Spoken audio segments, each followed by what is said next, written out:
అందరికీ నమస్కారం అండి. ఈరోజు మనం ఉదయ్ భాస్కర్ గారు రచించిన క్రమశిక్షణ అనే ఓ చక్కటి కథను విందాం. ఇక కథలోకి వెళ్దాం. ట్రింగ్ ట్రింగ్ అంటూ వచ్చిన కాలింగ్ బెల్ చప్పుడుతో టీవీ చూస్తున్న సుజాత ఈ లోకంలోకి వచ్చి పడింది. సాయంత్రం 4 గంటలు కావస్తోంది. ఈ టైంలో ఎవరొచ్చుంటారబ్బా అనుకుంటూ తలుపు తెరిచింది. బరువైన స్కూల్ బ్యాగును మోసుకుంటూ లోపలికొచ్చి కూర్చుంది రోజీ అలసటగా. ఏంటే ఈరోజు ఇంత తొందరగా వచ్చేశావు అంది సుజాత తలుపు గడియ పెడుతూ. 8 గంటలు కానిదే ఇల్లు చేరని పిల్ల ఈరోజు తొందరగా రావటంతో ఆశ్చర్యంగా అడిగింది. రోజీ కాస్త దూరంలో ఉన్న ఇంగ్లీష్ మీడియం స్కూల్లో 3వ తరగతి చదువుతోంది. పొద్దున్న 6 లేచి పాలు త్రాగి 7 గంటలకల్లా రిక్షాలో స్కూల్కెళ్తుంది. సాయంత్రం 4 గంటల దాకా స్కూలు. ఆ తర్వాత మళ్లీ అక్కడే ట్యూషన్ 7 గంటల వరకు. ఇల్లు చేరేసరికి 8 గంటలవుతుంది. అలాంటిది ఈరోజు ఇంత త్వరగా రావటం తల్లికి కాస్త ఆశ్చర్యం కలిగించింది.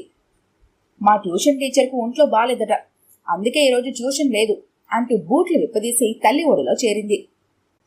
మమ్మీ, ఆకలేస్తోంది, ఏదైనా పెట్టమ్మా అంది. లోపల డబ్బాలో స్వీట్ ఉంది, తెచ్చుకొని తిను అంటూ మళ్లీ టీవీ సీరియల్ చూడటంలో మునిగిపోయింది సుజాత. రోజీ చిన్నబుచ్చుకుంది. ఆ మాత్రం తనకు తెలియంది కాదు. కాని తల్లి తినిపిస్తే తింటూ ఆ రోజు స్కూల్లోని విషయాలు చెప్పాలని ఆ చిన్న పిల్ల కోరిక. కాని తల్లికి తీరికెక్కడిది? ఎప్పుడూ ఆ టీవీ సీరియల్స్ చూడటంతోనే సరిపోతుంది. ఇక తనతో మాట్లాడే తీరికెక్కడిది? రోజు తన ఇంటికొచ్చేసరికి టీవీ చూస్తూ కూర్చుంటుంది తల్లి. తండ్రి సుబ్బారావు కూడా అటు ఇటుగా 8 గంటలకి ఇల్లు చేరతాడు. రాగానే స్నానం చేశాక ముగ్గురు కలిసి భోజనం చేస్తారు. చేస్తున్నంతసేపు తండ్రి తన ఆఫీస్ కబుర్లు చెబుతూ ఉంటాడు. ఒక్కొక్కసారి భోజనం చేస్తూనే క్రికెట్ మ్యాచ్ చూస్తూ ఉంటాడు. రోజీకి ఈ పద్ధతి ఏమాత్రం నచ్చలేదు. తనతో తల్లిదండ్రులు చాలా తక్కువగా మాట్లాడతారు. ఏమైనా మాట్లాడినా తన చదువు సంగతి, రాబోయే పరీక్షల గురించి, తగ్గిన మార్కుల గురించి, ర్యాంకు గురించి మాత్రమే తనతో మాట్లాడే అంశాలు. అంతకంటే ఇంకా ఏ విషయాలు లేవా? ఈ చిన్నారి మనసుకి చాలాసార్లు దిగులు కలుగుతుంది. తన ఫ్రెండ్ నీలిమ వాళ్ల మమ్మీ ఇప్పటికీ వెన్నెల్లో కూర్చొని తనకి గోరు ముద్దలు తినిపిస్తుందట. వాళ్ళ నాన్న పడుకునేటప్పుడు రోజుకో కథ చెప్తాడట. దానికి ట్యూషన్ లేదు. సాయంత్రం 4 గంటలకల్లా ఇంటికి వెళ్ళిపోతుంది. వాళ్ళ అమ్మ రోజు దగ్గరలోని పార్కుకు తీసుకెళ్తుంది. రోజు నీలిమను కొంచెంసేపు చదివిస్తుంది. అది స్కూల్కి వెళ్ళినప్పుడే. నీలిమ కూడా టీవీలో తనకిష్టమైన కార్టూన్ షో కాసేపు చూస్తుందిట. రోజు నీలిమ వాళ్ళ ఇంట్లో కబుర్లు చెబుతుంటే రోజీ చిన్నారి మనసు మరింత చిన్నబోతుంది. తన ఇంట్లో తనకు ఆ స్వేచ్ఛా సుఖం లేదు. స్కూలు, తర్వాత ట్యూషను అయి ఇంటికి వెళ్లేసరికి అలసిపోతుంది. పడుకునేలోగా కాసేపు తల్లిదండ్రులతో కలిసి మాట్లాడాలని ఉన్నా వాళ్లు ఒప్పుకోరు. సీరియల్నో క్రికెట్ మ్యాచ్ చూడటంలోనూ బిజీగా ఉంటారు. ఏమైనా మాట్లాడబోతే కాసేపు పుస్తకాలు తీసి చదువుకోవచ్చుగా సోదాపి అంటూ విసుక్కుంటారు. దాంతో ఆ పిల్ల మనసు గాయపడుతుంది. మౌనంగా వెళ్లి పడుకోవటం అలవాటు చేసుకుంది రోజీ. తనకిష్టమైన కార్టూన్ షో ఎప్పుడు పెట్టుకోనివ్వరు. ఎప్పుడో చూస్తే ఇలాంటివి చూస్తే ఇక చదువు సాగినట్లే అంటూ ఛానల్ మార్చేస్తుంది సుజాత. ఆ రోజు కాస్త త్వరగా రావటంతో కాసేపు టీవీ చూడాలనుకుంది రోజీ. మెల్లగా తల్లి దగ్గరికి చేరింది. కాసేపు కార్టూన్ షో చూస్తాను మమ్మీ అంది కాస్త బెదురుగానే. అంతే, టపీమని రోజీ వీపు మీద దెబ్బలేసింది సుజాత. అదే వద్దన్నాను. ఈ టీవీలు చూడబట్టే నీకు చదువు రాకుండా పోతుంది. ఎప్పుడు అదే ధ్యాస. పోయి చదువుకో అంది పిల్లని బెదిరిస్తూ.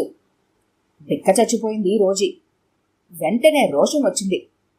రోజు ప్రైవేట్లో చదువుకుంటున్నానుగా, ఈరోజు సెలవుని టీవీ చూస్తానన్నాను.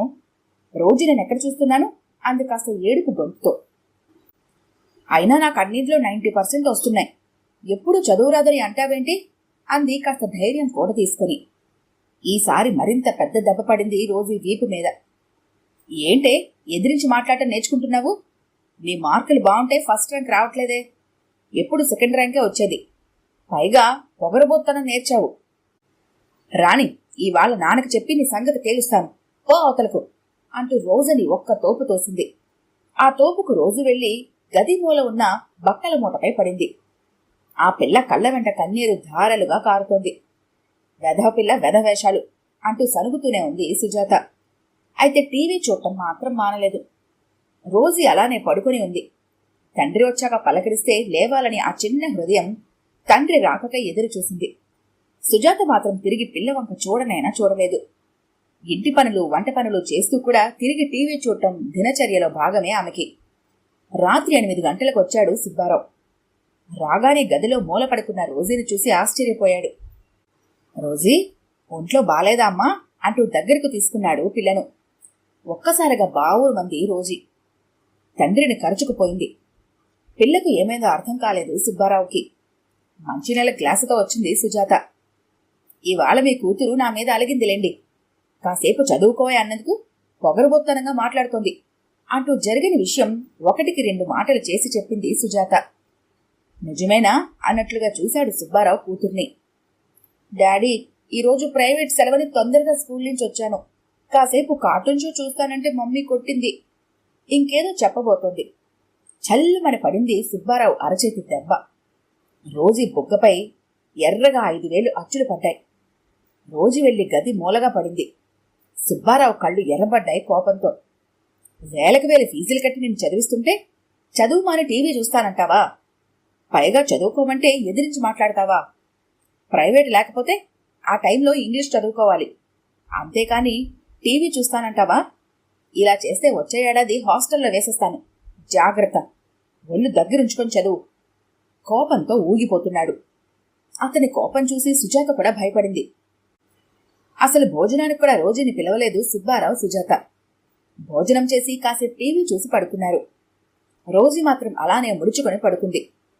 గదిలో ఉన్న టీవీ పెద్ద భూతంలాగా కనబడింది. 2 ఏళ్ల క్రితం టీవీ కొన్నప్పటి నుంచి మమ్మీ డాడీ ఇలా మారిపోయారు. అంత క్రితం తనని ఎంతో ముద్దు చేసేవారు అనుకుంది రోజీ. చాలాసేపటికి నిద్ర పట్టింది రోజీకి. ట్రింగ్ ట్రింగ్ కాలింగ్ బెల్ మోతతో దిగ్గున మెలకు వచ్చింది సుబ్బారావుకి. టైం 5:30 కావస్తోంది. బహుశా పాలవాడనుకుంటాను. సుజాతను నిద్రలేపి వచ్చిందెవరో చూడమని మళ్లీ పడకేశాడు సుబ్బారావు. తలుపు తీసిన సుజాత అత్తగారిని, మామగారిని చూసి ఆశ్చర్యపోతూ రండి రండి అంటూ వాళ్ళ లగేజీని అందుకుంది. ఏమ్మా, కులాసానా? సుబ్బిగాడింకా లేవలేదా అంటూ లోపలికొచ్చి పడక కుర్చీలో మేను ఆల్చాడు రామారావు. లేస్తున్నారు మామయ్య అంది సుజాత. ఇంతలోనే తల్లిదండ్రుల మాటలు విని లేచి వచ్చాడు సుబ్బారావు. అమ్మా, నాన్నా, కులాసానా? నాకు ఫోన్ చేస్తే స్టేషన్కి వచ్చేవాడిని కదా అంటూ తల్లిదండ్రులను పలకరించాడు. ఏం లేదురా, అనుకోకుండా మన పక్కింటి రమణగారితో తిరుపతి వెళ్లాల్సి వచ్చింది. సరే, దైవ దర్శనం చేసుకుని ఎలాగూ దగ్గరికి వచ్చాం కదా అని చూసిపోదామని వచ్చాం అన్నారు రామారావు గారు.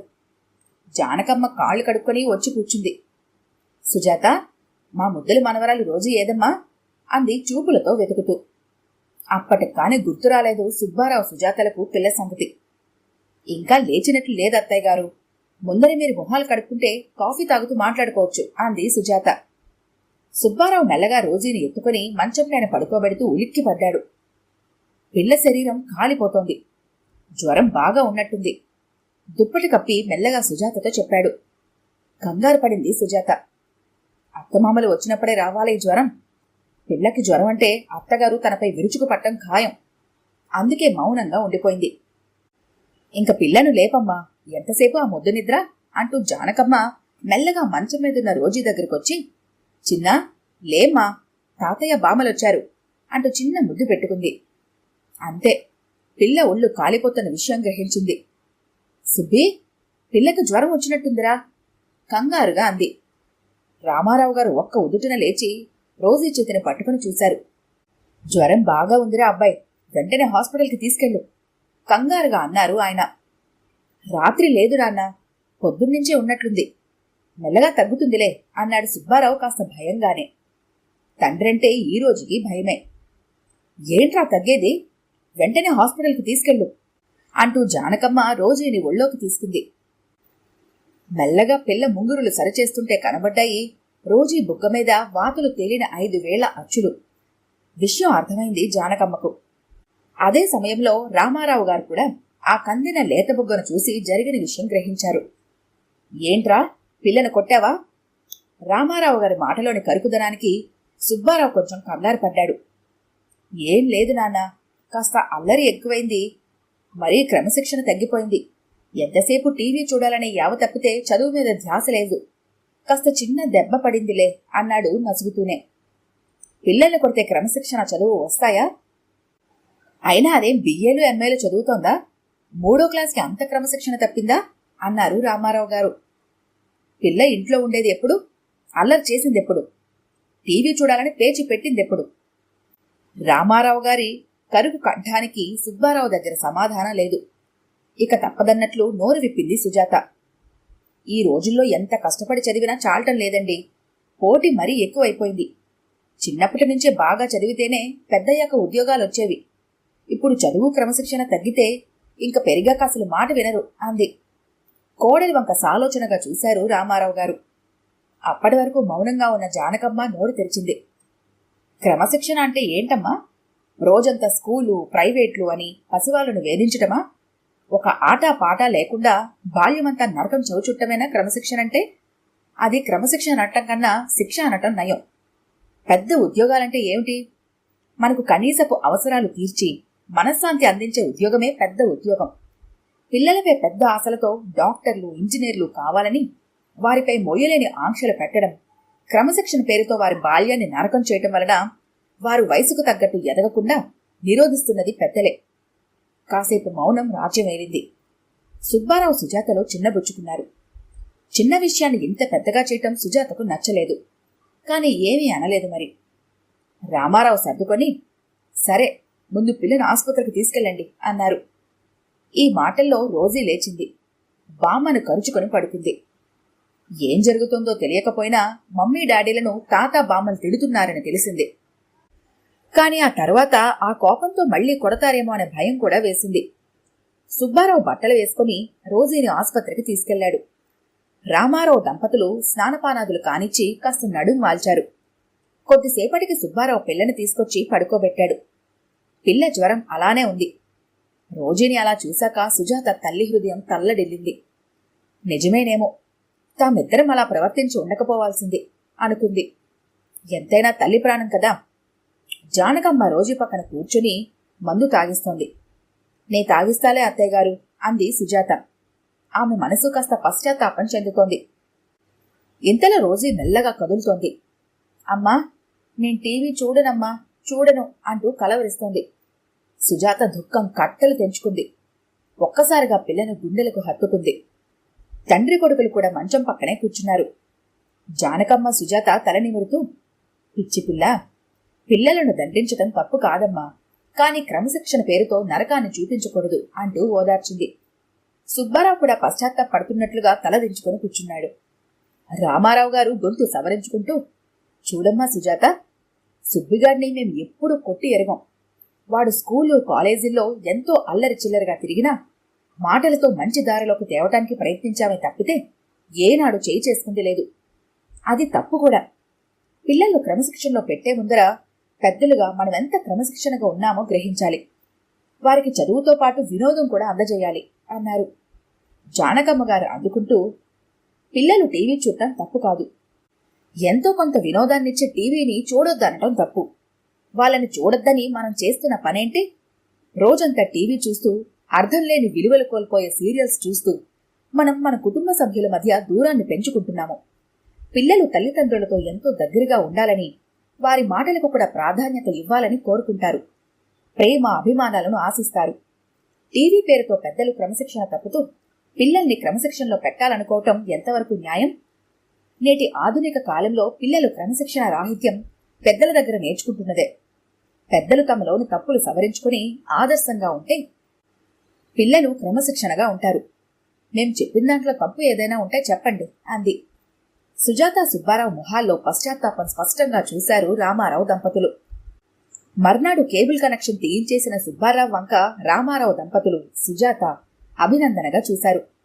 రోజీ ముఖం ఆనందంతో వెలిగిపోయింది. ఈ కథ గనుక మీకు నచ్చినట్లయితే లైక్ చేయండి, షేర్ చేయండి.